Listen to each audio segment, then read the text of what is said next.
विधानसभा में मौजूदगी है और जोकीहाट विधानसभा के प्रत्याशी जनस्वराज पार्टी प्रशांत किशोर से जो जुड़े हुए हैं, जनाब परवेज मुशर्रफ साहब जिला पार्षद हमारे साथ मौजूद हैं।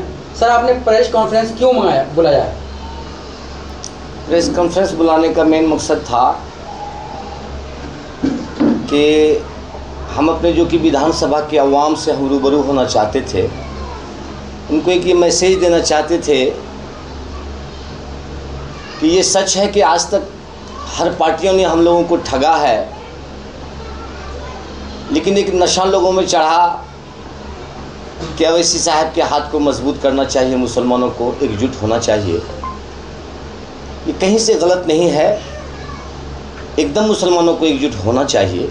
लेकिन एक शेर याद आया कि मैं पूछता हूँ मुस्लिम आशिक मिजाज से, मेरा इस शेर का कहने का ये मकसद है तो ब्राह्मण से परहेज कि अगर आपको मोदी सरकार या नीतीश कुमार की भाजपा की जो सरकार है बिहार की, अगर आपको लगता है कि नहीं ये हमारे ऊपर जुल्म कर रही है, मुसलमानों के शान के ख़िलाफ़, मुसलमानों के नीतियों के ख़िलाफ़ वो काम कर रही है, तो उनको हटाने के लिए, उनको सत्ता से बेदखल करने के लिए आप बताइए ये कहाँ से मुनासिब है कि आप को जिताने से अगर एमआईएम का साथ दीजिए, भाजपा की सत्ता एमआईएम को जिताइए, तो हमें आप दलील दें।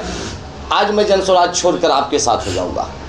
अपने मुसलमान भाइयों से यही कहूँगा कि अपनी ताकत का इस्तेमाल करिए। आज एक मौका आया है 20 साल के बाद।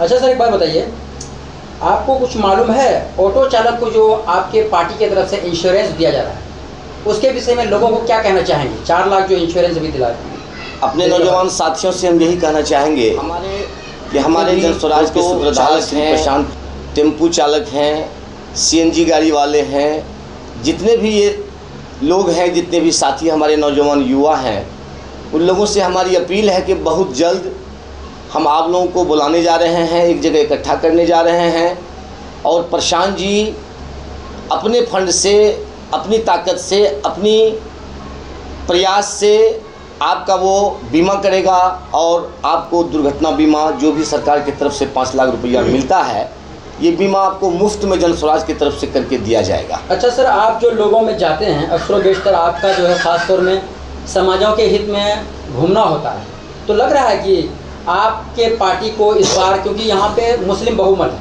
आप जिस क्षेत्र से आते हैं यहाँ पे मुस्लिम आबादी ज़्यादा दिखी जाती है, तो लग रहा है कि मुस्लिम लोग जो है जनस्वराज को वोट करेंगे इस बार?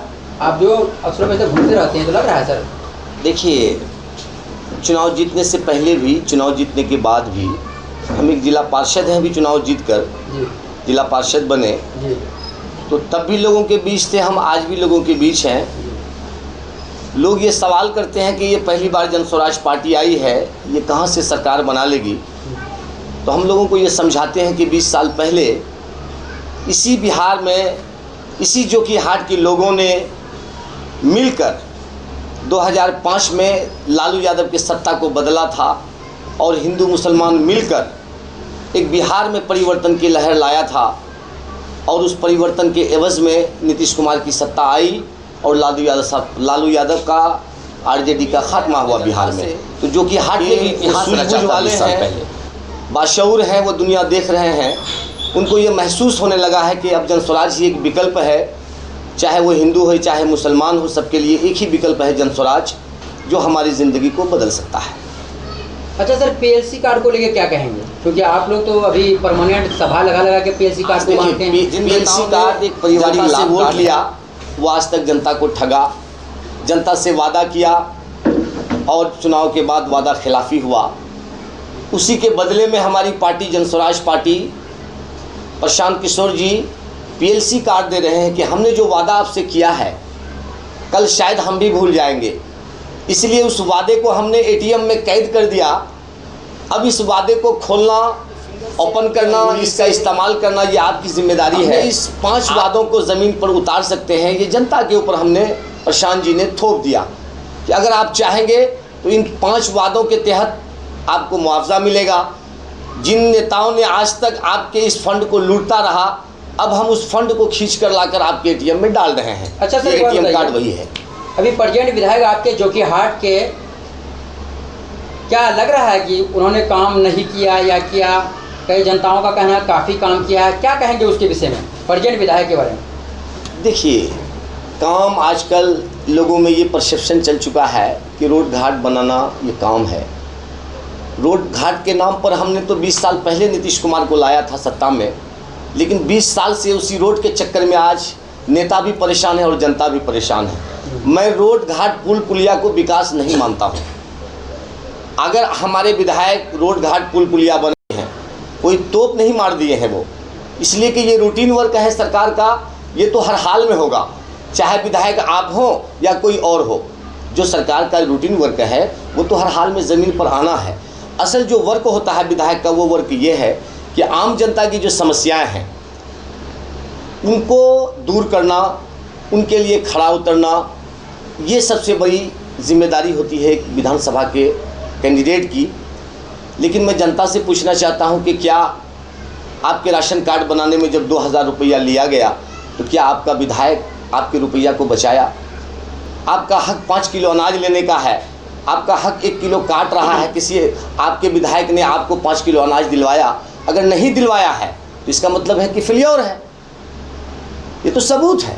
अच्छा सर, एक बात बताइए, जो कि हाट में अक्सर बेशतर हमने पहले भी इस बात को कहा है, फिर बात दोहराई जा रही है, जो कि हाट में आप लोगों के साथ घूमते हैं, तो लग रहा है इस बार की जनस्वराज को देखिए और आपको टिकट कब मिल रहा है, या आपके अभी फ़िलहाल जो कि हाट में 3 प्रत्याशी हैं, आप लोग 3 प्रत्याशी में से प्रशांत जी अगर चुनते हैं आपको तो क्या कहेंगे? आपको चुनते हैं तो आप जो कि हाट को बदलने का प्रयास करेंगे या बदल डालेंगे? देखिए, जो कि हाट को कोई नेता नहीं बदल सकता है जी। अगर बदलना है तो खुद को बदलना होगा। जनता जिस दिन अपने आप को बदल दिया तो ये जो कि हाट उस दिन अपने आप बदला चला जाएगा। कोई भी नेता जनप्रतिनिधि जब विधानसभा का होता है, जब बड़े पद पर होता है, तो वो अपने पावर को पदाधिकारियों के बीच बेच देता है। चाहे वो सीओ हो, बीडीओ हो, थाना प्रभारी हो, हर विभाग में वो अपना कमीशन बांध देता है और उनका पावर वहीं समाप्त हो जाता है। लेकिन मैं आज मीडिया के सामने वादा करता हूं जनता से कि दुनिया में ऐसी कोई दौलत नहीं बनी जो परवेज़ मुशर्रफ को ख़रीद सके।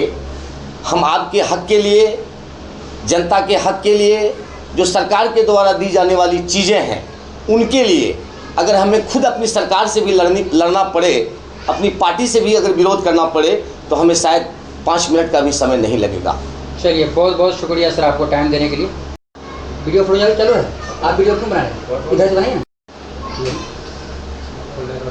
चश्मा खोलिए सर, ज़्यादा बेस्ट होगा। चश्मा खुलवाइए मत, बस यहाँ लाइट है ना, बाहर होता है बढ़िया। नहीं ठीक है, अभी आवाज़ अब आपका चेहरा साफ आ रहा है।